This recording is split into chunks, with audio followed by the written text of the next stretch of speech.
I'm Howard Phillips Lovecraft, and today's question comes to us from Mr. Stewart, who has been plagued by this query for a number of years now, and is hoping I can provide him with some solace. He would like to know who would win in an eating competition between PacMan, Yoshi, and Kirby.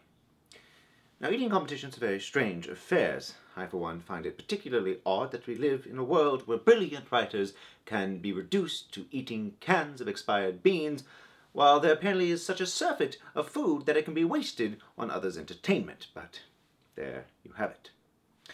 What's particularly interesting about eating competitions is how they are not actually reflections of physical prowess, but rather of mental engagement. It's not the largest competitor or the hungriest competitor, but the one who is the most determined, the most focused, who has put planning and foresight into this endeavor. And as a result, we must look at the psychological profiles of these three competitors.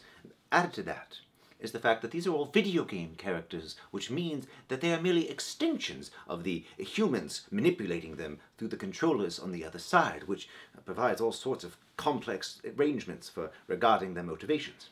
But let's look at them one at a time. First, we have PacMan, this rather vague geometric creature who constantly moves through this recursive labyrinth, eating and eating and eating, sometimes chased by ghosts, sometimes chasing ghosts, but never stopping. Indeed, the only way for PacMan to stop is to die.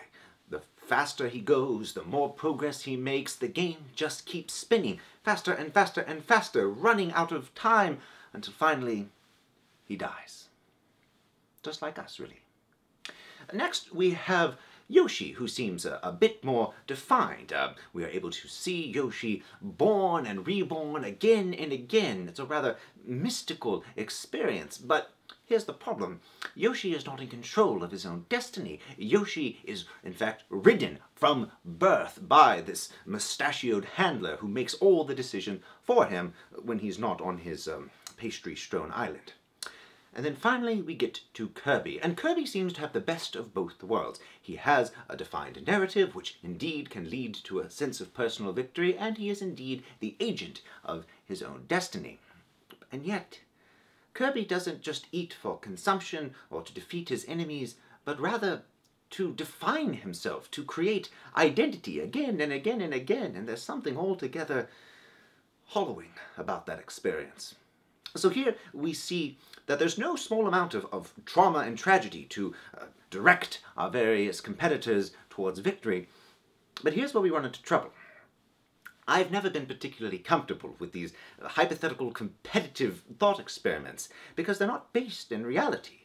None of these various characters are real, and there's no basis for objectively comparing them. It's all about narrative, and it's the same for any kind of hypothetical situation, whether you're trying to determine who is the greatest detective or who would win in fisticuffs, Dracula, Godzilla, or the vaccines that cause autism. No, it comes down to who can tell the best story.